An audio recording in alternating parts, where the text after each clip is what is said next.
दोस्तों, यदि आप किसी भी प्रतियोगी परीक्षा की तैयारी कर रहे हैं तो आपके लिए लेकर के आ गया है पाचन तंत्र यानी डाइजेस्टिव सिस्टम का जो है संपूर्ण विश्लेषण केजीएस पीडीएफ का, यानी जो है खान सर की पीडीएफ का जो है संपूर्ण विश्लेषण आपको बताने वाले हैं। थ्योरी क्लास होने वाला है और पाचन तंत्र का ये पूरा जो है आपका एक भी क्वेश्चन नहीं छूटेगा यदि आप पूरा वीडियो को देखते हैं। तो चलिए लेकर चलते हैं पीडीएफ पे, फिर आगे का प्रोसेस बताते हैं कि इसका क्या क्वेश्चन आता है।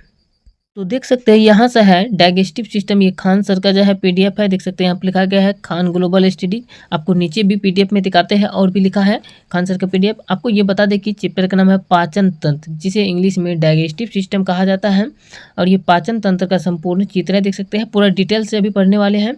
और इसको जो है आप देख सकते हैं यहाँ पर भी लिखा गया है, यहाँ पे देख सकते हैं बाय खान सर पीडीएफ जो है ये बायोलॉजी का है, जियोलॉजी का जो है। तो चलिए आगे बताते हैं। ये पूरा पार्ट को यदि आप देखना चाहते हैं, देख सकते हैं कितना लंबा है। इसको संपूर्ण विश्लेषण के साथ जानना चाहते हैं, इसके लिए आपको जो है 5 पार्ट इसका देखना होगा। छोटा छोटा पार्ट मिलने वाला है, 8 से 10 मिनट का वीडियो होगा और सारा जो है आपको जो है लगभग जो है 5 पार्ट, 4 से 5 पार्ट में जो आपको कंप्लीट ये पाचन तंत्र समझ में आ जाएगा। तो चलिए शुरू करते हैं और यहाँ से देख सकते हैं और यहाँ से आपको पूरा पाचन तंत्र का संपूर्ण विश्लेषण बताते हैं। तो वीडियो को पूरा देखिएगा यदि आप किसी भी कॉम्पिटिटिव एग्जाम की तैयारी कर रहे हैं तो आपके लिए इंपॉर्टेंट होने वाला है। एक भी क्वेश्चन नहीं छूटेगा यदि पूरा देख लेते हैं तो चलिए यहाँ से देख सकते हैं। सबसे पहला है डाइजेस्टिव सिस्टम के बारे में यानी पाचन तंत्र के बारे में कि वैसे अंग जो भोजन पचाने में सहायता करते हैं उन्हें सामूहिक रूप से जो है पाचन तंत्र कहा जाता है।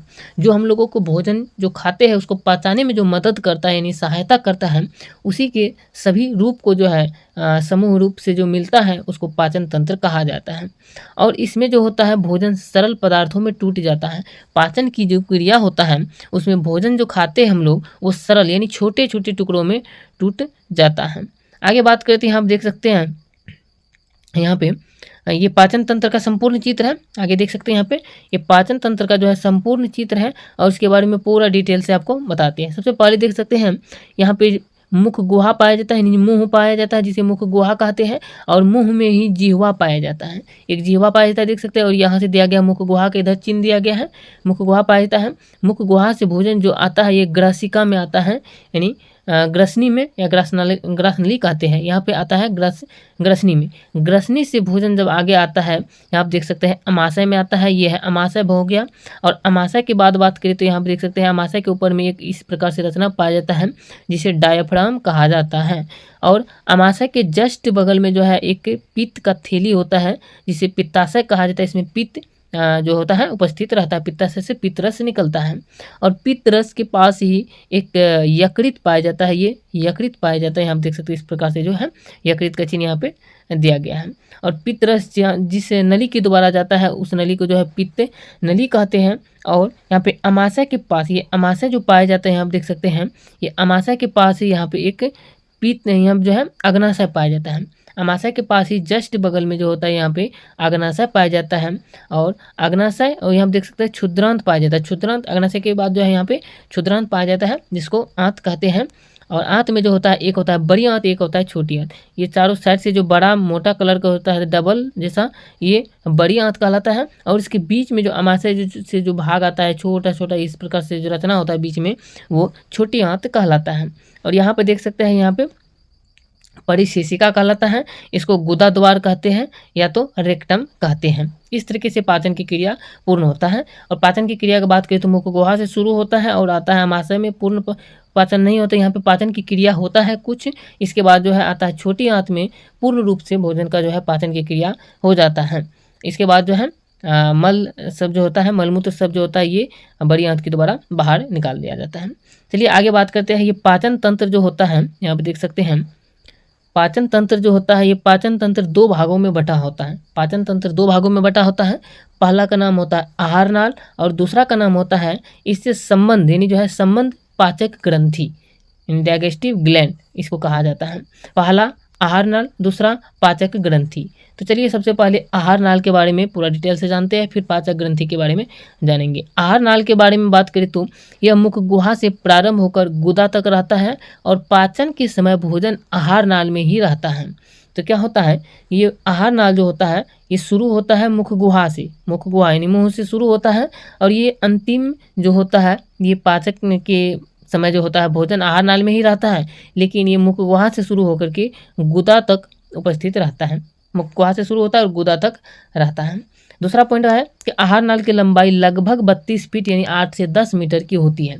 आहार नाल की लंबाई जो होता है 8 से 10 मीटर होता है और इसे 32 फीट हम लोग बोल सकते हैं। आगे अगला पॉइंट है कि आहार नाल के अंतर्गत मुख गुहा, ग्रास नली, अमाशय, छोटी आंत, बड़ी आंत, मलाशय तथा गुदा द्वार आते हैं। तो आहार नाल का ही ये सारा चीज भाग है। ग्रास नली, मुख गुहा, अमाशय, छोटी आंत, बड़ी आंत, मलाशय और गुदा द्वार, ये सब जो होता है ये आहार नाल का ही भाग होता है। अब इसके बाद आ जाता है आहार नाल के बाद आता है संबंध यानी जो पाचक ग्रंथि। संबंध पाचक ग्रंथि जो होता है डाइजेस्टिव ग्लैंड जो होता है, इसका पहला पॉइंट है कि ये ग्रंथियां भोजन को पचाने वाली एंजाइम का निर्माण करती है। इसके अंतर्गत लार ग्रंथि, यकृत, पित्ताशय तथा अग्नाशय आते हैं। तो ये पाचन ग्रंथियां जो होता है इससे पाचन की रस निकलता है यानी भोजन पचाने वाली एंजाइम का निर्माण करता है ये पाचन ग्रंथियां। इसके अंतर्गत ये आता है लार ग्रंथि जो आता है, लार जो निकलता है इसी के अंतर्गत आता है पाचन ग्रंथि में।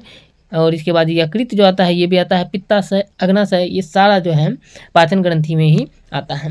और पाचन की क्रिया मुख गुहा से शुरू होती है और पाचन की क्रिया छोटी आंत में पूर्ण हो जाती है। बड़ी आंत में जल का अवशोषण होता है। कहने का मतलब है भोजन की शुरुआत जो होता है ये मुख गुहा से होता है पाचन की क्रिया, और इसका पूर्ण पाचन जो होता है ये छोटी आंत में हो जाता है।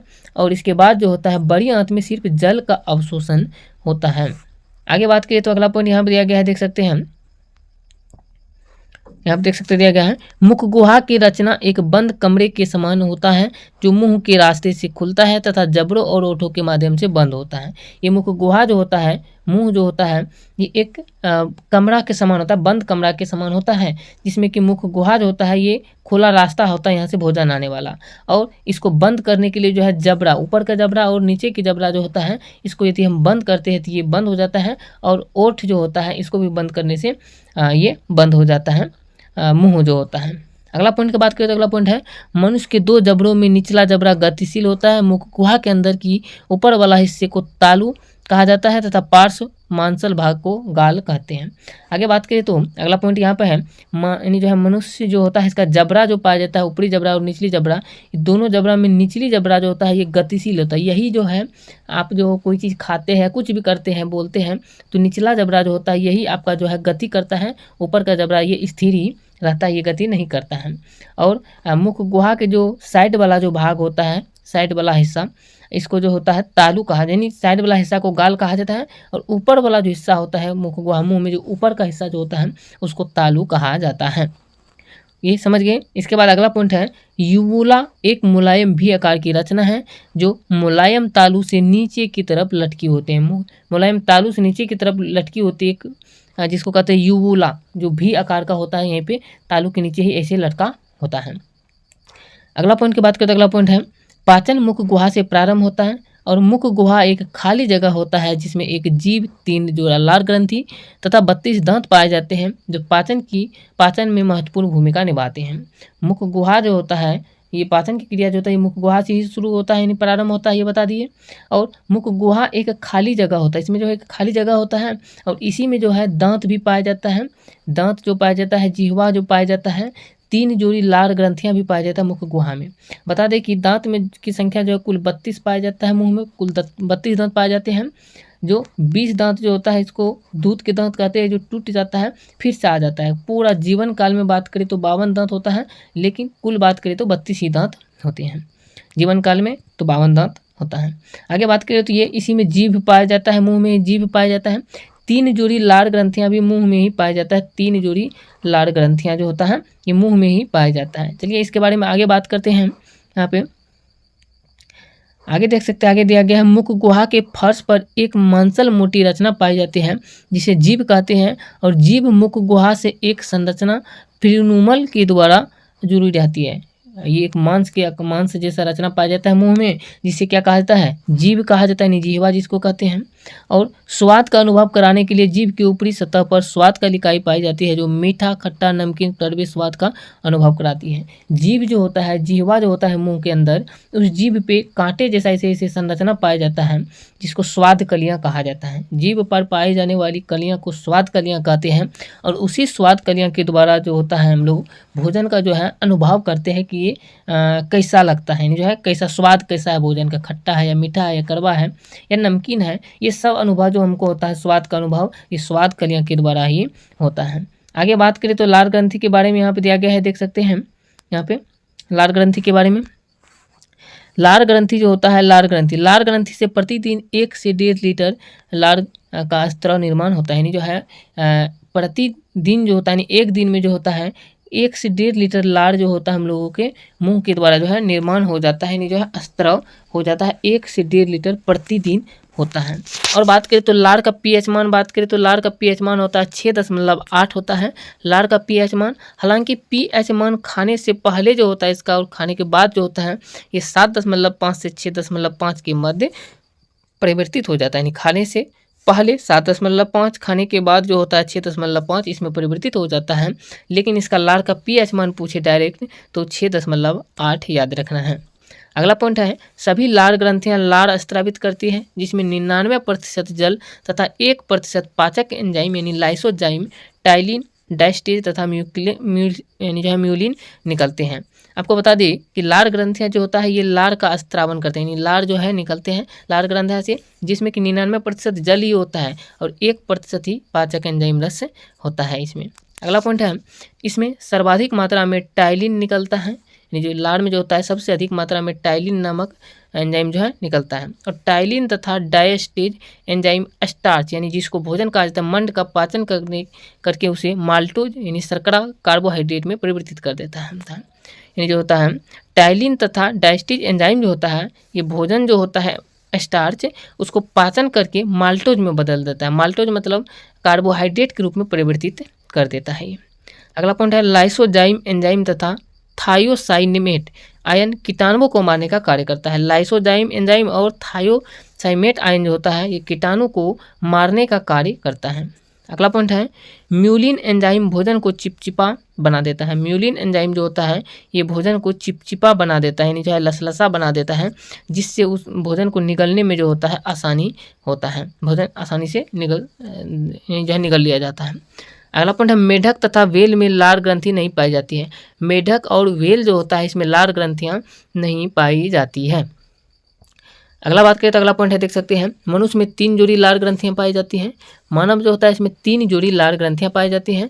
पहला है पेरोटिड लार ग्रंथि, दूसरा है सब मैक्सिलरी लार ग्रंथि और तीसरा है सबलिंगुअल लार ग्रंथि। पेरोटिड लार ग्रंथि को ही जो होता है पेरोटिड ग्लैंड यानी पेरोटिड लार ग्रंथि को ही अधोनहनु कहा जाता है। इसके बारे में बात करें तो पेरोटिड लार ग्रंथि के बारे में, यह दोनों कानों के नीचे एक एक उपस्थित होता है। यह सबसे बड़ी लार ग्रंथि है पेरोटिड लार ग्रंथि, और ये 2 होता है, यानी जो है दोनों कानों के नीचे एक एक होता है, यानी 2 होता है कुल। जब पेरोटिड ग्रंथि लार ग्रंथि विषाणु द्वारा संक्रमित हो जाती है तो उसमें सूजन आ जाता है जिसे ग्लूसुआ कहते हैं। सांप में पेरोटिड ग्रंथि यानी पॉइजन ग्लैंड जो जहर की थैली जो होता है इसका कार्य करती हैं। अगला पॉइंट है, दूसरा है अधोमैक्सिला, इसी को इंग्लिश में सब मैक्सिलरी ग्लैंड कहा जाता है या सब मेडुलरी ग्लैंड कहा जाता है। अधोमैक्सिला को दूसरा भाग है, जो है लार ग्रंथि का दूसरा प्रकार है। जो जब जबड़े के मध्य मैक्सिला अस्थि के दोनों ओर एक एक उपस्थित होता है तो वार्ट नलिका द्वारा खुलता है। ये भी 2 होता है, एक एक होता है जो उपस्थित होता है मैक्सिला अस्थि के दोनों ओर, ये उपस्थित होता है जबड़ा में जो होता है। अगला पॉइंट है, तीसरा भाग है इसका अधोजिह्वा, जिसे सबलिंगुअल ग्लैंड कहा जाता है। अधोजिह्वा या सबलिंगुअल ग्लैंड कहा जाता है। यह जीभ के दोनों ओर एक एक उपस्थित होती है जो बार्थोलिन नलिका या रिबिनस नलिका द्वारा खुलती है। यह सबसे छोटी लार ग्रंथि होती है। लार ग्रंथि में सबसे छोटी लार ग्रंथि होता है सबलिंगुअल ग्लैंड, जिसे अधोजिह्वा कहा जाता है, और ये जीभ के दोनों ओर एक एक उपस्थित होता है और जो बार्थोलिन नलिका या रिबिनस नलिका द्वारा खुलता है। ये लार ग्रंथियाँ सबसे छोटी लार ग्रंथियाँ होता है अधोजिह्वा, और सबसे बड़ी लार ग्रंथियाँ होता है अधोहनु पेरोटिड ग्रंथि। आपको बता दें कि दांत जो होता है ये मुख गुहा के ऊपर तथा नीचे दोनों जबड़ों पर दांत पाए जाते हैं। और मनुष्य के दांत के दो मुख्य भाग होता है, पहला होता है शिखर और दूसरा होता है जड़। जड़ को रूट कहा जाता है, शिखर को क्राउन कहा जाता है। चलिए आपको इसको थोड़ा एक दांत का चित्र बना करके बताते हैं। यहाँ पे देख सकते हैं दांत जो होता है ये मुंह जो होता है मुख गुहा, इसके जबड़ा जो होता है, एक जबड़ा और दूसरा जबड़ा, ये देख सकते हैं, ये एक जबड़ा हो गया और दूसरा जबड़ा ये दोनों जबड़ा में ही दांत पाए जाते हैं। और मनुष्य के दांत जो होता है इसका मुख्य रूप से दो भाग होता है। इसका दांत जो होता है इसका दो भाग होता है, एक को कहा जाता है शिखर, एक को कहा जाता है जड़।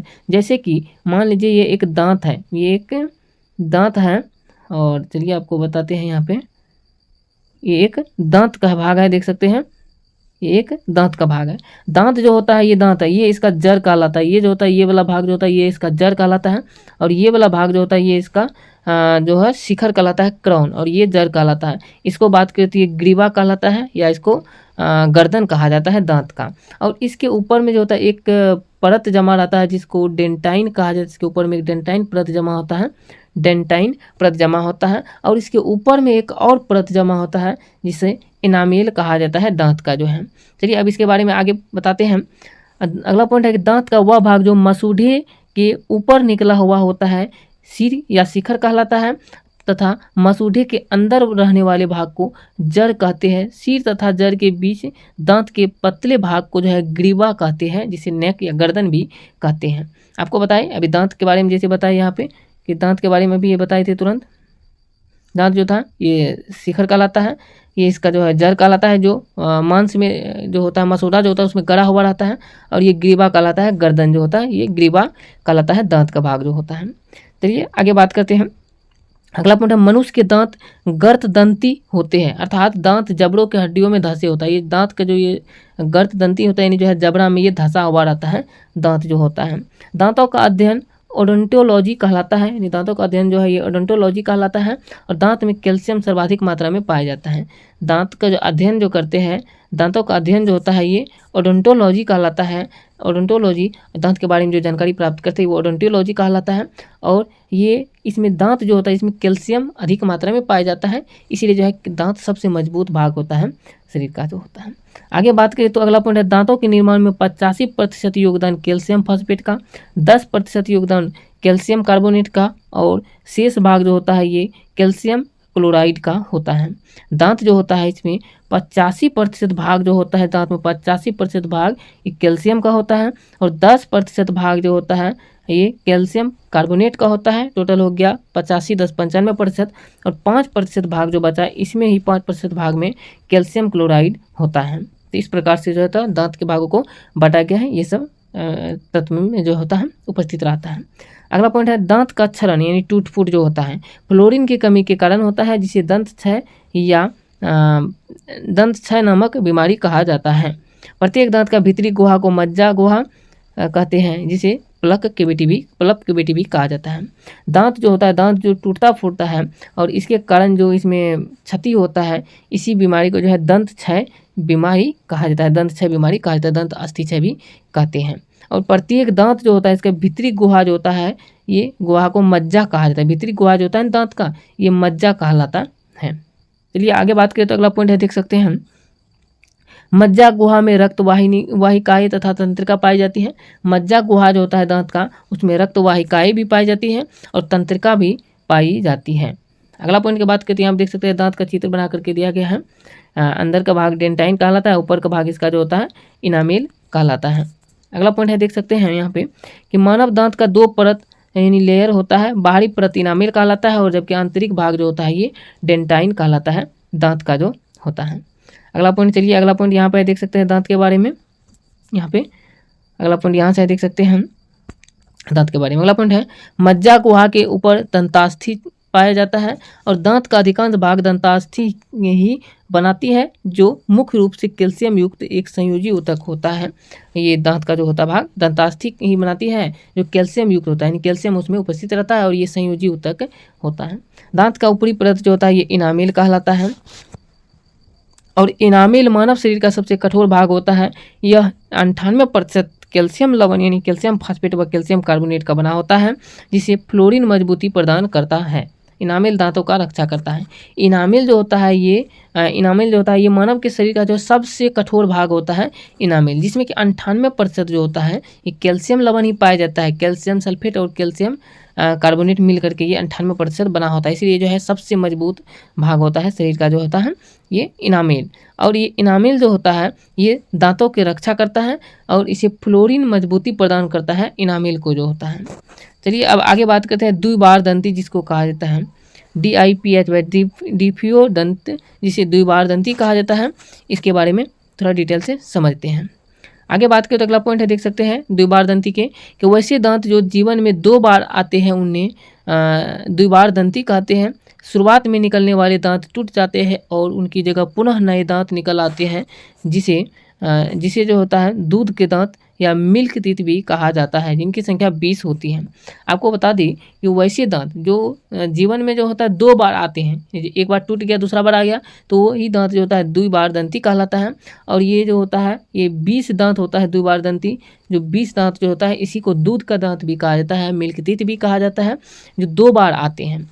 चलिए आगे बात करते हैं और अगला पॉइंट इसका है मोनोफिओडंती यानी जो है एक बार दंती। वैसे दांत जो जीवन में केवल एक बार ही निकलता है वो जो है मोनोफिओडंत कहलाते हैं, अर्थात एक बार टूट जाने के बाद इनके जगह पर जो है दूसरे दांत नहीं निकलते हैं। इसे जो है परमानेंट टीथ भी यानी अस्थायी दांत भी कहते हैं। जैसे अकल दांत इनकी संख्या 12 होती है। आपको बता दें कि वैसे दांत जो जीवन में केवल एक ही बार आता है उसे जो है एक बार दंती कहा जाता है, जिसकी संख्या 12 होता है।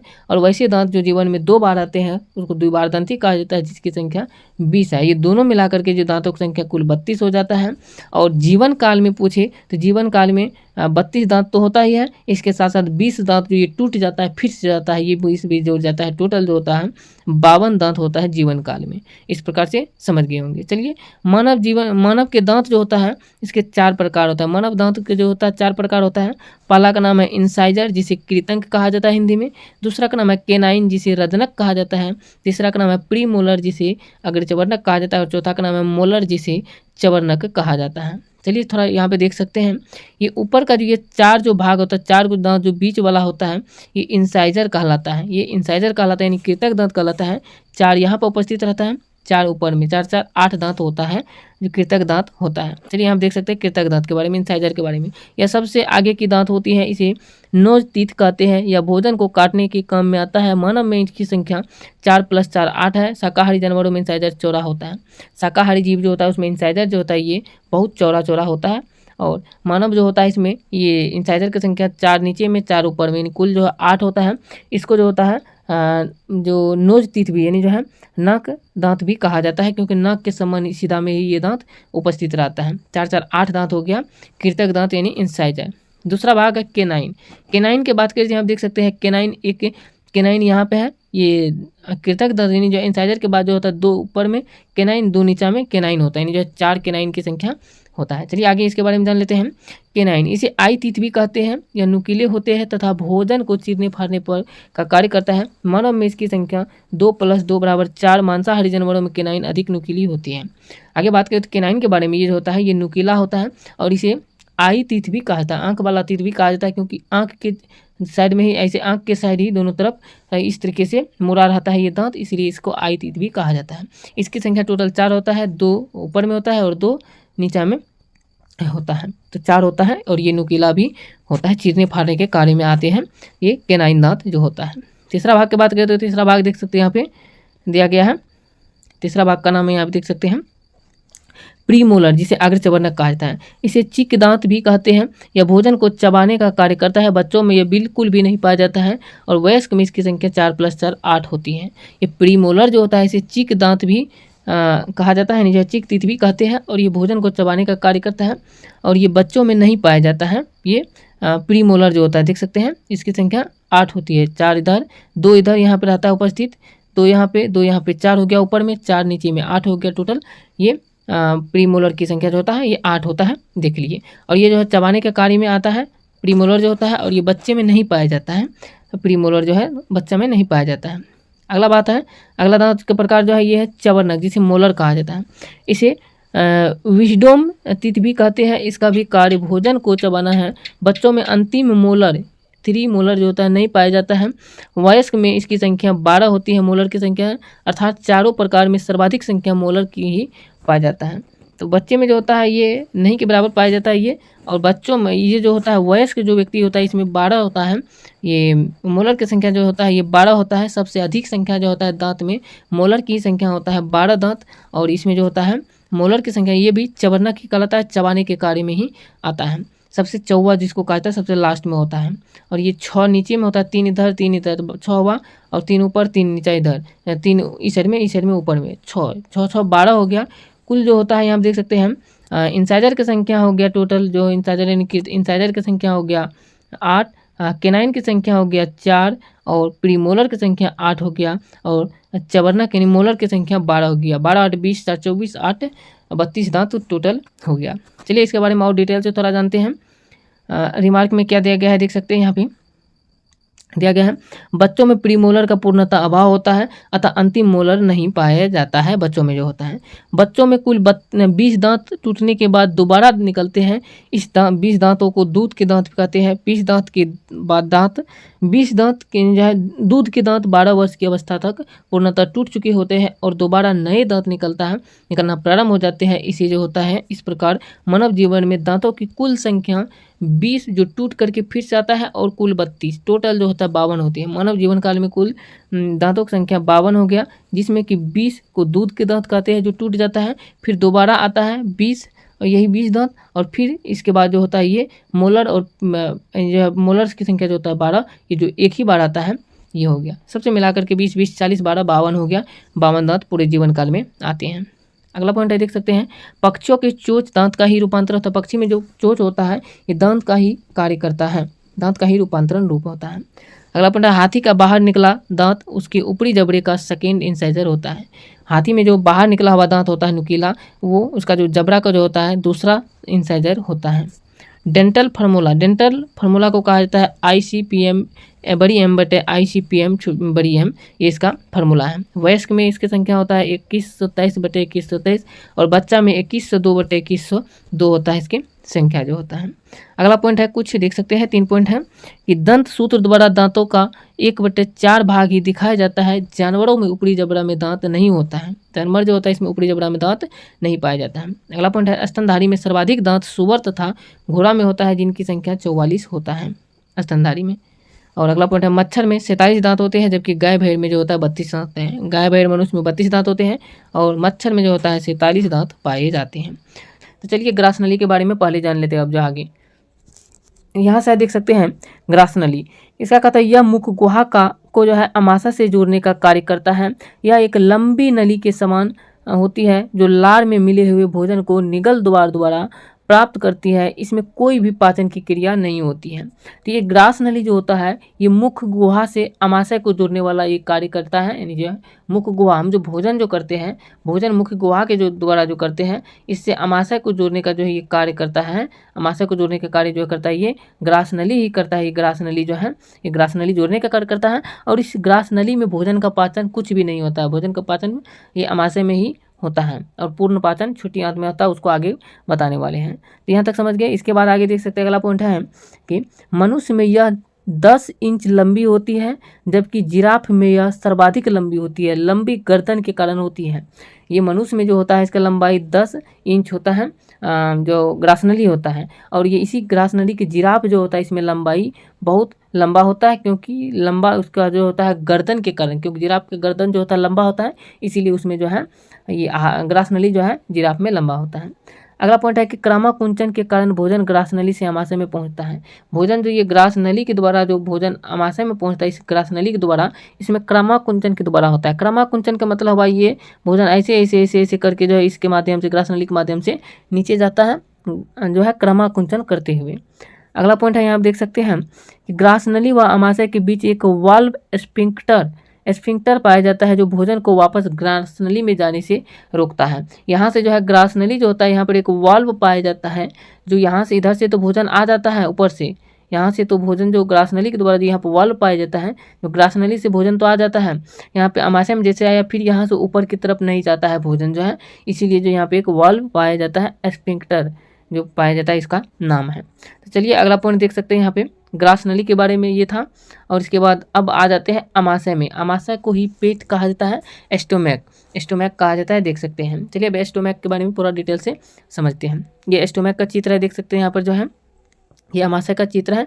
अमाशय के सभी भाग को यहाँ पे दिखाया गया है, देख सकते हैं अमाशय के बारे में कि यह थैलीनुमा आकृति होती है जो भोजन को संग्रहित करने तथा पचाने दोनों का कार्य करती है। और यह आहार नली का सबसे चौड़ा भाग होता है। आहार नल का सबसे चौड़ा भाग होता है अमाशय, और इसमें भोजन का पाचन भी होता है और भोजन जो होता है यहाँ पे संग्रहित करने तथा पचाने दोनों का कार्य करता है, जो जमा करने का भी भोजन का और पचाने का भी कार्य करता है अमाशय जो है। अगला पॉइंट है कि यह भोजन को लगभग 4 घंटे रोक कर रखती है। इसकी आंतरिक दीवारें म्यूकोसा की बनी होती है। ये अमाशय जो होता है इसका आंतरिक दीवार जो होता है, ये आंतरिक दीवार ये म्यूकस की बनी होती है। और यहाँ अमाशय में जो भोजन रहता है ये 4 घंटे तक अमाशय जो है भोजन को रखता है, यहाँ पे रोक करके रखता है अमाशय में। अब बता देते हैं अगला पॉइंट है कि अमाशय 3 भाग में बटा है। अमाशय जो होता है ये अमाशय जो है इसके 3 भाग हैं, 3 भाग, पहला भाग, दूसरा भाग और तीसरा भाग, यानी 3 भाग जो है अमाशय के 3 भाग हैं।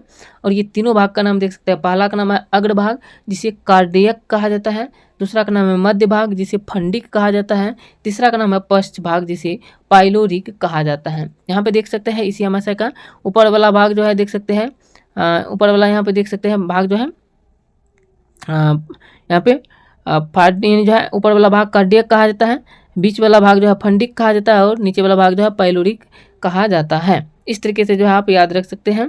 ग्रास नली यहाँ पर है, ग्रास नली के बाद देख सकते हैं कार्डियक ऊपर वाला भाग, इसी को अलग करके दिया गया है। बीच वाला भाग फंडिक कहलाता है और नीचे वाला भाग जो है पाइलोरिक कहलाता है। और यहाँ से भोजन जो होता है हमारे एक बाद काइम बन जाता है, काइम के बाद जो है भोजन छोटी हाथ में जाता है। चलिए अगला पॉइंट यहाँ पे देख सकते हैं, अगला पॉइंट यहाँ पे दिया गया है, इसको बताते हैं। अगला पॉइंट है कार्डियक से HCl निकलता है जो टाइलिन के प्रभाव को समाप्त करता है और कीटाणुओं को मार देता है या भोजन को अम्लीय बना देता है और एंजाइम की क्रिया शक्ति को बढ़ा देता है। क्या होता है यहाँ पे कार्डियक जो ऊपर वाला जो भाग होता है अमाशय का, ये ऊपर वाला भाग में HCl निकलता है और ये टाइलिन के प्रभाव को समाप्त कर देता है। टाइलिन जो है कीटाणु जो होता है भोजन में उसको मारने का कार्य करता है, ये HCl जो है कार्डियक भाग जो होता है। और यहाँ पे जो होता है एंजाइम की क्रिया शक्ति बढ़ा देता है यहाँ पर जो है भोजन में उपस्थित का। अगला पॉइंट है फंडिक, ये बीच वाला भाग जो होता है ये फंडिक भाग कहलाता है। और फंडिक भाग जो होता है ये बीच का भाग होता है जिसमें कांटेनुमा रचना पाई जाती है जिसे रूजी कहते हैं। और यह भोजन को रोक कर रखने का कार्य करता है। जब हम भोजन नहीं किए रहते हैं तो रूजी अपने स्थान पर खड़ा हो जाता है और चुभन होने लगती है। क्या होता है ये फंडिक भाग जो बीच वाला भाग होता है इसी में जो है रूजी जैसा एक कांटे जैसी रचना पाया जाता है जिसे रूजी कहा जाता है।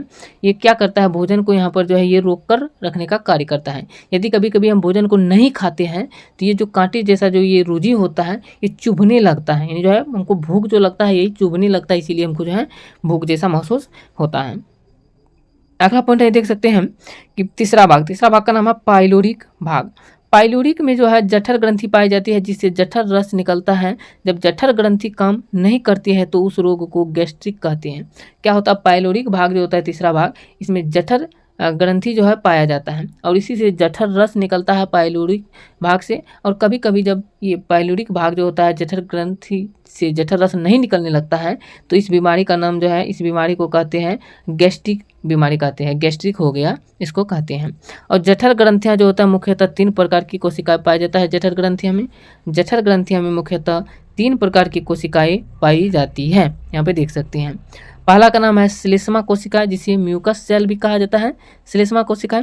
और ये श्लेष्मा का जो है स्त्रवन करता है, श्लेष्मा कोशिकाएं श्लेष्मा का स्त्रवन करता है। दूसरा जो है ये है मुख्य कोशिका जिसे पेप्टिक और जैमोजिन सेल कहा जाता है। ये पेप्सिनोजन तथा प्रोरीनिन यानी प्रोटीन नामक एंजाइम का जो स्त्रवन करता है, ये मुख्य कोशिका जो होता है। तीसरा है भित्तीय कोशिका जिसे ऑक्सीनेटिक और पार्टिकल सेल्स कहा जाता है। भित्तीय कोशिका जो होता है ये हाइड्रोक्लोरिक अम्ल यानी HCl का स्त्रवन करता है और जठर रस में रेनिन तथा पेप्सिन पाया जाता है। जठर रस जो होता है इसमें 2 पदार्थ पाया जाता है, एक का नाम है रेनिन, दूसरा का नाम है पेप्सिन जो कि जठर रस में ही पाया जाता है। और रेनिन दूध को दही में बदल देता है और दूध को पचाता है, रेनिन जो होता है ये दूध को दही में बदल देता है और दूध को पचाता है, और दूध में उपस्थित केसिन प्रोटीन पाया जाता है जो कैल्शियम पारा केसी जो है केसिनेट में बदल देता है। दूध में पाया जाने वाला उपस्थित केसिन जो होता है ये प्रोटीन को कैल्शियम पारा केसिनेट में बदल देता है, केसिन जो होता है। अगला पॉइंट है केसिन प्रोटीन के कारण ही दूध का रंग सफ़ेद होता है। दूध का रंग जो सफ़ेद होता है ये केसिन प्रोटीन के कारण ही होता है, और दूध का हल्का पीला रंग जो होता है ये कार्टोनेंस प्रोटीन के कारण होता है। CARO कारोटीन प्रोटीन के कारण ही होता है दूध का हल्का पीला रंग। चलिए अगला पॉइंट आपको बता देते हैं, कुछ पॉइंट बच गया है यहाँ पे, इसके बाद आंत के बारे में जानेंगे। अगला पॉइंट है पेप्सिन प्रोटीन को पचाता है और यह प्रोटीन को पेप्टोन में बदल देता है। भोजन अमाशय के बाद छोटी आंत में जाता है और यहाँ भोजन अब काइम का रूप ले चुका होता है। अब क्या होता है, पेप्सिन जो होता है ये प्रोटीन को पचाता है और प्रोटीन को जो है पेप्टोन में बदल देता है। पेप्सिन प्रोटीन को पचाने का कार्य करता है और पेप्सिन ये प्रोटीन को पेप्टोन में बदल देता है, और भोजन जो होता है अमाशय में पचने के बाद जो है ये इसके बाद छोटी आंत में चला जाता है, और छोटी आंत में जो भोजन जाता है तभी वो काइम के रूप में चल जाता है, यानी काइम के रूप में बन जाता है भोजन, इसके बाद ही छोटी आंत में जाता है। छोटी आंत में जाने के बाद आपको जो है छोटी आंत के प्रकार, आंत जो होता है यहाँ आप देख सकते हैं आंत चैप्टर का नाम है, और मनुष्य की आंत की जो है 2 भाग होते हैं। आंत जो होता है ये 2 भागों में बटा हुआ है, और पहला भाग का नाम है छोटी आंत और दूसरा भाग का नाम है बड़ी आंत। तो छोटी आंत और बड़ी आंत है ये दोनों प्रकार आंत का। और अगला पॉइंट है कि शाकाहारियों में आंत की लंबाई अपेक्षाकृत अधिक होती है, जिससे भोजन अवशोषण हेतु अतिकृष्ट पृष्ठ क्षेत्र मिल सके। यानी जो होता है शाकाहारी जंतु जो होता है, शाकाहारी जैसे हिरन हो गया, ये सब में जो होता है शाकाहारी जो जंतु होता है उसमें छोटी आंत की लंबाई बड़ा होता है और बड़ी आंत यानी जो छोटी आंत की लंबाई बड़ा होता है, लेकिन मांसाहारी जंतु में जो होता है छोटी आंत की लंबाई ये छोटा होता है। चलिए अगला पॉइंट अब पहले पढ़ लेते हैं छोटी आंत के बारे में। छोटी आंत के बारे में पढ़ते हैं, फिर बड़ी आंत के बारे में भी बताएंगे। चलिए छोटी आंत के बारे में डिटेल से समझते हैं। यहाँ पे देख सकते हैं छोटी आंत का दिया गया है। अगला पॉइंट है छोटी आंत का कि भोजन का पूर्ण पाचन छोटी आंत में होती है, और यह आहार नाल का सबसे लंबा भाग है। इसकी लंबाई 6 से 8 मीटर होती है। आपको बता दें छोटी आंत जो होता है ये देख सकते हैं, ये यहाँ पर जो दिया गया है छोटी आंत, यहाँ पे आपको चलिए आगे बताते हैं। छोटी आंत जो होता है इस तरीके से आता है, छोटी आंत इस तरीके से रहता है, इसे घुरा हुआ रहता है और इस तरीके से ये मुड़ा हुआ रहता है। छोटी आंत जो होता है, छोटी आंत जो होता है इसके जो ये भोजन का पूर्ण पाचन जो होता है छोटी आंत में ही होता है। यहाँ पे चित्र में आप लोग देख सकते हैं ये अमाशय हो गया, अमाशय से भोजन जो ये छोटी आंत में आता है। छोटी आंत, ये छोटी आंत जो होता है ये छोटी आंत, इसी में भोजन का पूर्ण पाचन होता है, और आहार नाल का सबसे लंबा भाग होता है ये छोटी आंत जो होता है, क्योंकि इसकी लंबाई 6 से 8 मीटर होता है, सेंटीमीटर में नहीं मीटर में। छोटी आंत की लंबाई 6 से 8 मीटर होता है ये छोटी आंत की लंबाई जो होता है, और यहीं पे भोजन का पूर्ण पाचन होता है। अगला पॉइंट है अमाशय में पाचन क्रिया संपन्न होने के बाद भोजन छोटी आंत में पहुंचता है, और यहाँ भोजन का पाचन व अवशोषण की क्रिया होती है, और अमाशय से भोजन जो यहाँ से आता है ये छोटी आंत में जाता है, और छोटी आंत में भोजन का पूर्ण पाचन होता है, और यहाँ पे भोजन का अवशोषण भी होता है। अगला पॉइंट है संपूर्ण आहार नाल की लंबाई 10 मीटर होती है। आहार नाल जो पूरा जो होता है आहार नाल, ये इसकी लंबाई जो टोटल जो होता है ये 10 मीटर की होती है आहार नाल की पूरी संपूर्ण लंबाई। अगला पॉइंट है पाचन संबंधित सभी अत्यधिक कार्य छोटी आंत में ही होता है। पाचन संबंधित जितना भी कार्य होता है ये सारा चीज़ जो होता है ये छोटी आंत में ही हो जाता है, क्योंकि छोटी आंत में ही भोजन का पूर्ण पाचन होता है। छोटी आंत के भी 3 भाग होता है। ये छोटी आंत जो है इसके 3 भाग होता है, 1 2 3, यानी ऊपर वाला भाग, बीच वाला भाग और अंतिम वाला भाग, ये 3 भाग होता है छोटी आंत का। पहला भाग का नाम है यहाँ देख सकते हैं ग्रहणी कहा जाता है, दूसरा का नाम है अग्र क्षुद्रांत और तीसरा का नाम है क्षुद्रांत। चलिए अगला पॉइंट देख सकते हैं, ये तीनों प्रकार जो है छोटी आंत के हैं। आगे अगला पॉइंट है यकृत के बारे में है, लेकिन आपको जो है यकृत के बारे में यहाँ पे नहीं बताएंगे, इसको लास्ट में बताएंगे। पहले छोटी आंत के बारे में बता रहे थे, छोटी आंत के तीनों प्रकार को समझ लेते हैं। पहला ग्रहणी, अग्र क्षुद्रांत और क्षुद्रांत, ये तीनों को पहले समझ लेते हैं, फिर आपको जो है नेक्स्ट वीडियो में ही यकृत के बारे में, पित्ताशय के बारे में भी बताएंगे। सबसे पहला भाग यहाँ पे देख सकते हैं छोटी आंत का जो है ये है ग्रहणी है। ग्रहणी यहाँ पर देख सकते हैं यह है पक्वाशय या ग्रहणी कहा जाता है। चलिए इसके बारे में जानते हैं, ग्रहणी के बारे में। पहले जो है ग्रहणी यहाँ पर देख सकते हैं, ग्रहणी के बारे में दिया गया है। वालापुन की ग्रहणी अंग्रेजी के यू आकार की भांति मुड़ी हुई रचना होती है, और यह छोटी आंत का पहला भाग होता है, और अमाशय के बाद भोजन काइम के रूप में जो होता है ग्रहणी में ही आता है, जहाँ उसमें पित्त जो है मिलती है वह क्षारीय बन जाती है। भोजन जो अमाशय से आता है वो अम्लीय आता है और अम्लीय वो कायम के रूप में बनकर आता है अमाशय से, और जब अमाशय से भोजन आता है कायम के रूप में बन करके तो वो ग्रहणी में ही जाता है, और ग्रहणी में आने के बाद वहाँ पर जो है पित्त रस उसको मिलता है, पित्त रस उसको मिलता है, और ये भोजन जो होता है पित्त रस मिल करके भोजन को क्षारीय बना देता है। जो अम्लीय भोजन रहता है उसको क्षारीय बना देता है, और ये ग्रहणी जो होता है ये यू आकार की रचना होती है, अंग्रेजी के यू आकार की। अगला पॉइंट है, देख सकते हैं कि ग्रहणी में किसी भी प्रकार का एंजाइम नहीं होता है, बल्कि इसमें 2 प्रकार के हार्मोन पाए जाते हैं, कोलेसिस्टो यानी जो कोलेस्टोकाइनिन और सिक्रेटिन। ये दोनों प्रकार के जो हार्मोन पाए जाते हैं ग्रहणी में जो होता है। ग्रहणी में 2 प्रकार के हार्मोन पाए जाते हैं, कोलेसिस्टोकाइनिन और दूसरा जो होता है सिक्रेटिन। चलिए इसके बारे में जान लेते हैं। कोलेसिस्टोकाइनिन जो होता है ये पहला हार्मोन, यह पित्ताशय से के जो है पित्त निकालने या स्रावित करने के लिए उत्तेजित करता है ताकि भोजन क्षारीय हो सके। पित्त निकालने के लिए कौन उत्तेजित करता है, तो कोलेसिस्टोकाइनिन, क्योंकि ताकि भोजन जो होता है ये क्षारीय बन सके। दूसरा प्रकार जो है ये ग्रहणी का दूसरा भाग है, आप देख सकते हैं दो हार्मोन जो निकलता है। दूसरा हार्मोन का नाम है सिक्रेटिन। सिक्रेटिन हार्मोन जो होता है यह अग्नाशय को अग्नाशयी रस को स्थापित करने के लिए उत्तेजित करता है ताकि भोजन जो है सरलता से पच सके। रिमार्क में दिया गया है, देख सकते हैं कि अग्नाशय से 3 प्रकार के एंजाइम निकलते हैं और इन तीनों को जो है सामूहिक रूप से पूर्ण पाचक रस कहते हैं, क्योंकि यह भोजन के सभी अवयव को जो है पचा सकते हैं। ये हम देख सकते हैं आमाशय से जो है 3 प्रकार का एंजाइम निकलता है और ये तीनों को सामूहिक रूप से जो होता है पूर्ण पाचक रस कहते हैं। और क्योंकि इसको पाचक रस इसलिए कहते हैं क्योंकि ये जो भोजन के सभी अवयव जो होता है उसको पचाने के जो है इसमें क्षमता होता है, इसलिए जो इसको पाचक रस कहा जाता है। अगला पॉइंट की बात करें तो अगला पॉइंट यहाँ आप देख सकते हैं दिया गया है यहाँ पे ट्रिप्सिन। ट्रिप्सिन जो होता है, ट्रिप्सिन या प्रोटीन यानी जो प्रोटीन को जो है पेप्टोन में पचाकर पेप्टाइड में बदल देता है। दूसरा है एमाइलेज, ये स्टार्च यानी मंड को जो है शर्करा में तोड़ देता है, भोजन को टुकड़ा टुकड़ा बना देता है। और तीसरा है लाइपेज। लाइपेज जो होता है यह पित्त द्वारा पायसीकृत वसा को तोड़ करके ग्लिसरॉल तथा वसीय अम्ल में बदल देता है। ये लाइपेज जो होता है ये पायसीकृत वसा को तोड़ करके ग्लिसरॉल तथा वसीय अम्ल में बदल देता है। अगला पॉइंट देख सकते हैं, ट्रिक दिया गया है अग्नाशय में एंजाइम पूर्ण पाचक रस। अग्नाशय में एंजाइम पूर्ण पाचक रस का नाम है, देख सकते हैं। पहला है यहाँ देख सकते हैं LAT, ट्रिक है LAT यानी जो लाइपेज एमाइलेज और ट्रिप्सिन, ये तीनों जो है एंजाइम है। अगला पॉइंट देख सकते हैं ग्रहणी के बारे में जान लिए। ग्रहणी के बारे में अब ग्रहणी के बाद आता है अग्र क्षुद्रांत। अग्र क्षुद्रांत जिसे जेजुनम कहा जाता है।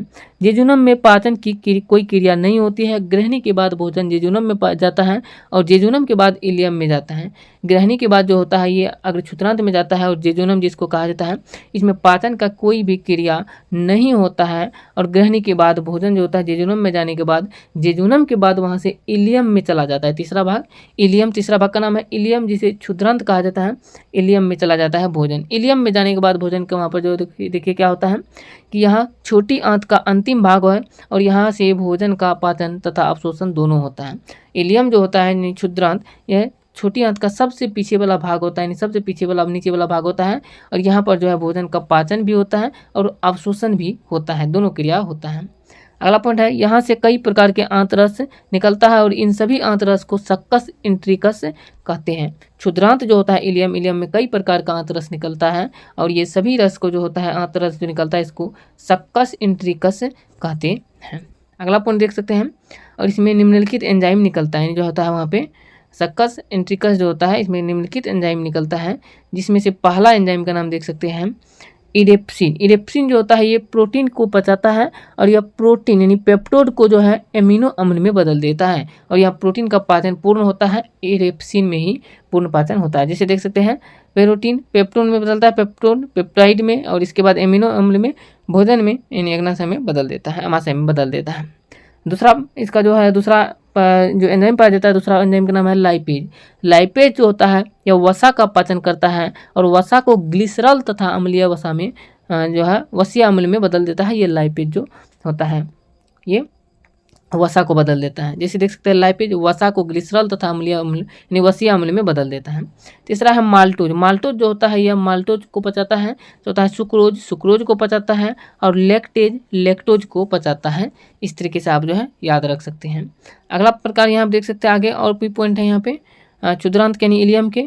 छोटी आंत का अंतिम भाग इलियम में उंगली जैसी रचना पाई जाती है जिसे विलाई कहते हैं, और विलाई अवशोषण यानी चूसने का कार्य करता है। छोटी आंत जो होता है इसका अंतिम वाला भाग जो होता है क्षुद्रांत, जिसे इलियम कहा जाता है, जिसे इलियम कहा जाता है, और इसी में जो होता है एक उंगली नुमा रचना पाया जाता है, उंगली नुमा ऐसी रचना पाया जाता है जिसका नाम विलाई कहलाता है, विलाई। और ये जो होता है विलाई जो होता है ये अवशोषण का कार्य करता है। अगला पॉइंट है भोजन के तुरंत बाद अधिक जल नहीं पीना चाहिए क्योंकि वह एंजाइम को पतला कर देता है जिससे पाचन नहीं हो पाता है। भोजन जो खाते हैं हम लोग, भोजन के तुरंत बाद जो है पानी को नहीं पीना चाहिए क्योंकि वो जो है भोजन को जो होता है वो पतला बना देता है एंजाइम को, और जिससे भोजन जो होता है वो पाचन वहाँ पे पूर्ण नहीं हो पाता है, भोजन का पाचन जो होता है। इसीलिए खाना खाने के बाद तुरंत बाद जो है पानी को नहीं पीना चाहिए। अगला पॉइंट है भोजन करने के कुछ समय बाद हमें नींद आने लगती है क्योंकि भोजन पचाने के लिए शरीर का अधिकांश रक्त अमाशय की मांसपेशियों में चला जाता है और मस्तिष्क में रक्त की कमी हो जाती है जिस कारण नींद आने लगती है। अगर पूछा जाए नींद हम लोगों को क्यों लगता है भोजन खाने के बाद, यानी जो है भोजन खाने के बाद नींद इसलिए हम लोगों को लगता है क्योंकि हम जो भोजन करते हैं वहाँ पे अमाशय में भोजन जाता है और शरीर का सारा रक्त जो होता है, ब्लड जो होता है वो शरीर से जाकर के अमाशय में ज़्यादातर चल जाता है और अमाशय में वहाँ पे अपना कार्य वो करने लगता है, जिसके कारण हम लोगों को जो है या कोई भी मनुष्य को जो है सुस्ती आने लगता है, उसको नींद आने लगता है, इसलिए उसको नींद आता है। अगला पॉइंट है छोटी आंत यानी इलियम से भोजन निकलता है तो वह काइल का रूप लेता है और बड़ी आंत में प्रवेश कर जाता है। इलियम से जो भोजन निकलता है वो काइल बन जाता है और काइल के रूप में जो ये बड़ी आंत में चला जाता है। बड़ी आंत में जाने के बाद जो है वहाँ पर ये जो भोजन जो होता है बड़ी आंत में जाने के बाद वहाँ पर जो है ये इलियम यानी जो है इलियम से काइल के रूप में चला जाता है, और काइल के रूप में जाता है तो ये मलमूत्र के द्वारा जो ये बाहर निकाल दिया जाता है बड़ी आंत के द्वारा, जो है बड़ी आंत में जल का अवशोषण होता है। चलिए बड़ी आंत के बारे में अगला भाग है जो छोटी आंत के बाद जो है ये है बड़ी आंत। बड़ी आंत जो होता है, और ये बड़ी आंत के बारे में जाने तो बड़ी आंत छोटी आंत की तुलना में अधिक चौड़ी किंतु लंबाई में छोटी होती है। बड़ी आंत जो होती है ये छोटी आंत से चौड़ी होती है, छोटी आंत से चौड़ी होती है, लेकिन छोटी आंत से लंबाई में जो होता है ये छोटा होता है बड़ी आंत। तो छोटी आंत लंबाई में बड़ी होती है और बड़ी आंत जो होता है ये चौड़ाई में बड़ी होती है, इतना याद रखना है। अगला पॉइंट है कि बड़ी आंत में भोजन का पाचन नहीं होता है, इसमें केवल जल अवशोषण होता है, भोजन का नहीं। बड़ी आंत जो होता है इसमें सिर्फ भोजन का पाचन नहीं होता है लेकिन जल का अवशोषण इसमें होता है, यानी भोजन का पाचन जो बड़ी आंत में नहीं होता है, जल का अवशोषण होता है सिर्फ इसमें जो है। अगला पॉइंट है कि बड़ी आंत जो होता है इसमें विटामिन बी का निर्माण होता है और बड़ी आंत 3 भागों में विभक्त होता है। बड़ी आंत जो होता है इसके जो है 3 भाग होते हैं और इसमें विटामिन बी का निर्माण होता है बड़ी आंत में। बड़ी आंत के 3 भाग है, पहला है सीकम कहलाता है, दूसरा वृहद्रांत कहलाता है और तीसरा मलाशय कहलाता है। आगे बात करें तो छोटी आंत के बाद भोजन सीकम में प्रवेश करता है। छोटी आंत से जो भोजन आता है वो पहले सीकम में जाता है और सीकम के बाद जो है सीकम पेट में दाहिने ओर होता है जिसके नीचे अपेंडिक्स पाया जाता है। सीकम के पास ही जो होता है अपेंडिक्स पाया जाता है। तो अपेंडिक्स उंगली नुमा संरचना होता है इस प्रकार से। चलिए अब अपेंडिक्स के बारे में जान लेते हैं। अपेंडिक्स जो है ये एक अवशेषी अंग भी कहलाता है। आगे बात करें अपेंडिक्स के बारे में, तो अपेंडिक्स जो है यह हमारे शरीर में एक अवशेषी अंग है जो सेल्यूलोज को पचाता है और यह जानवरों का एक मुख्य अंग होता है। अपेंडिक्स जो होता है ये एक अवशेषी अंग कहलाता है शरीर का और ये सेल्यूलोज को पचाने का कार्य करता है अपेंडिक्स जो है, और जानवर में ये एक महत्वपूर्ण अंग कहलाता है अपेंडिक्स, लेकिन मनुष्य में जो होता है एक अवशेषी अंग कहलाता है। जैसे कि रिमार्क में दिया गया है कि वैसे अंग को अवशेषी अंग कहते हैं जो शरीर में तो होता है किंतु काम नहीं करता है। ये शरीर में जो होता है ये अपेंडिक्स जो होता है शरीर में पाया जाता है लेकिन ये काम नहीं करता है, इसीलिए जो इसको अवशेषी अंग कहा जाता है। अगला देख सकते हैं अपेंडिक्स हो गया third molar, premolar, pinna, कर्ण पल्लव और त्वचा के बाल इत्यादि सब जो होता है ये सब जो होता है ये अवशेषी अंग कहलाता है शरीर का। अगला पॉइंट है कि जब कभी भोजन अपेंडिक्स में फंस जाता है तो उसे ऑपरेशन करके अपेंडिक्स पूरा काट दिया जाता है।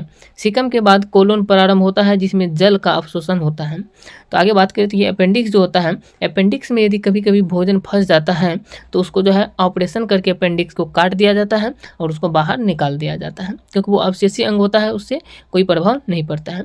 और सीकम जो होता है, सीकम के बाद जो जैसे बड़ी आंत के 3 भाग बताए थे, सीकम के बाद जो होता है कोलोन प्रारंभ होता है जिसमें जल का अवशोषण होता है और कोलोन में ही म्यूकस का भी निर्माण होता है जो पचे भोजन को चिपचिपा बना देता है। कोलोन जो होता है वहीं पर म्यूकस का भी निर्माण होता है, म्यूकस भी बनता है जो भोजन को जो पचता है भोजन उसको चिपचिपा बना देता है, म्यूकस जो होता है। अगला पॉइंट है म्यूकस का निर्माण मलाशय में अवशिष्ट पदार्थ जमा रहता है और गुदा के द्वारा बाहर निकाल दिया जाता है। म्यूकस का निर्माण जो होता है ये मलाशय में जो अवशिष्ट पदार्थ जमा रहता है वहीं पर गुदा के द्वारा बाहर निकाल दिया जाता है म्यूकस का। अगला पॉइंट यहाँ पे देख सकते हैं चित्र दिया गया है, ये बड़ी हाथ का चित्र है, यहाँ पे देख सकते हैं ये बड़ी हाथ का चित्र है, यहाँ पे पूरा यहाँ इसके द्वारा जो बाहर निकाल दिया जाता है जो मलमूत्र होता है। चलिए इसके बारे में आगे थोड़ा और डिटेल्स जो है इतना जो यहाँ पे दिया गया है इसको लास्ट में पढ़ते हैं। पहले इससे ऊपर में जो कुछ बच गया है, दो चीज़ बच गया है, एक बच गया है यकृत और दूसरा पित्ताशय, ये दोनों को कंप्लीट कर लेते हैं। इसके बाद जो होता है वहाँ पे आगे बता देते हैं। आगे देख सकते हैं यकृत के बारे में, जिसे लीवर कहा जाता है। यह सबसे बड़ी पाचक ग्रंथि है और इसका भार लगभग 1.5 kg होता है और यह अपने क्षतिग्रस्त हिस्सों पुनर्निर्माण स्वयं कर लेती है और यकृत में पित्त का निर्माण होता है।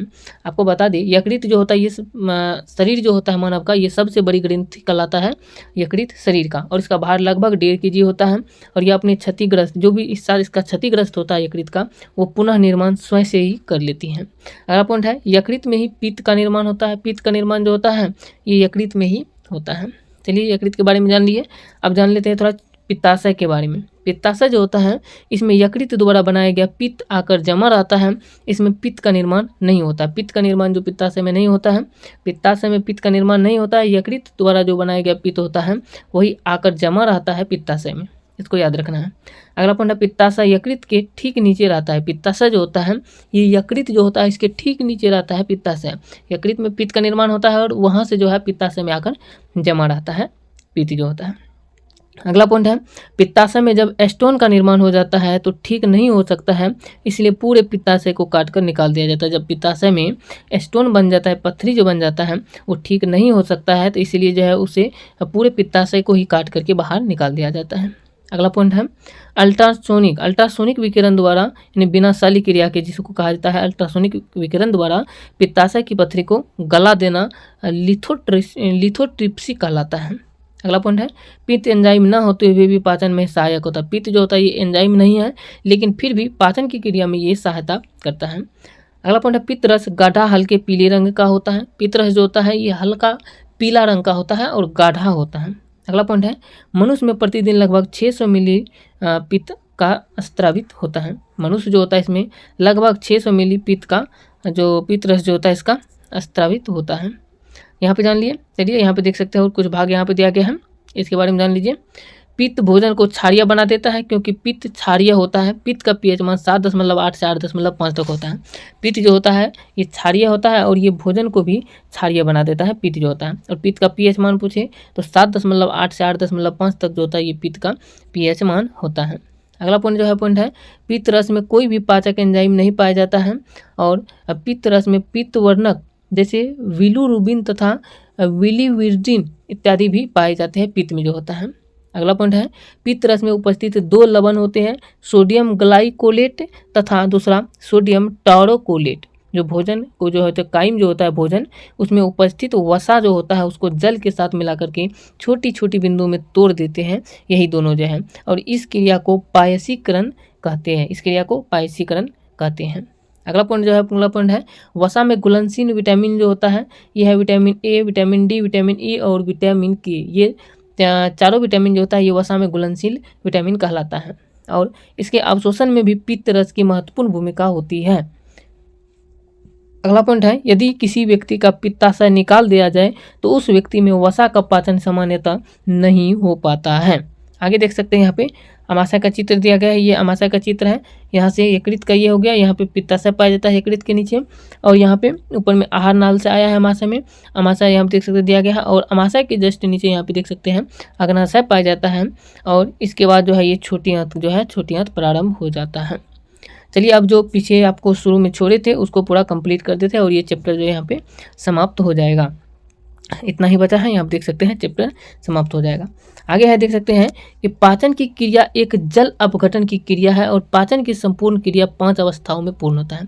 पाचन की क्रिया जो होता है ये एक जल अपघटन क्रिया कहलाता है और ये पाचन की पूर्ण क्रिया जो होता है यानी संपूर्ण क्रिया ये 5 अवस्था में पूर्ण होता है। पहला अवस्था है अंतर्ग्रहण, भोजन को निगलने की क्रिया को अंतर्ग्रहण कहते हैं। दूसरा क्रिया है पाचन, भोज्य पदार्थ का छोटे छोटे सरल पदार्थों में टूटना ही पाचन कहलाता है।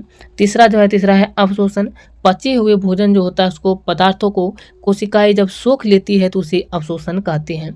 चौथा है स्वांगीकरण, यानी पचे भोज्य पदार्थ से ऊर्जा प्राप्त करने की क्रिया को स्वांगीकरण कहते हैं। और अगला पॉइंट है मल परित्याग। पाचन के बाद बचे हुए अपशिष्ट पदार्थ जो होता है, यानी बचे हुए अपशिष्ट पदार्थ उसको बाहर निकालने की क्रिया जो होता है ये मल परित्याग कहलाता है। तो यहाँ पे जो है पूर्ण होता है पाचन की क्रिया। आगे है कि मल का पीला भूरा रंग उसमें उपस्थित यानी जो है अस्टरकोबिलिन व यूरोबिलिन के कारण होता है। मल की बदबू जो होता है, मल की बदबू इंडोल व एस्केटोल नामक पदार्थ के कारण होती है। और अवशोषण के पश्चात सभी पोषक पदार्थ यकृत निर्वाहक शिरा द्वारा यकृत में पहुंचती है, जहां उपापचय की क्रिया संपन्न होती है और अवशोषित पदार्थ शारीरिक पदार्थों में परिवर्तित कर दिए जाते हैं, जिसे स्वांगीकरण कहते हैं। तो यहाँ पर होता है पाचन की पूरा चैप्टर जो है, पाचन की पूरा क्रिया समाप्त। छोटी आंत में पूर्ण पाचन होता है भोजन के, यहाँ देख सकते हैं खान सर की पीडीएफ का है यहाँ पे पूरा जो ये पीडीएफ है। तो ये वीडियो कैसा लगे आप लोग कमेंट करके जरूर बताइए। अगर वीडियो अच्छा लगा तो वीडियो को लाइक भी कर दीजिएगा, चैनल को भी सब्सक्राइब करके रख लीजिएगा। आगे जो है नेक्स्ट चैप्टर जो होता है इसमें आपको हो सकता है श्वसन तंत्र के बारे में पूरा डिटेल से समझाएं।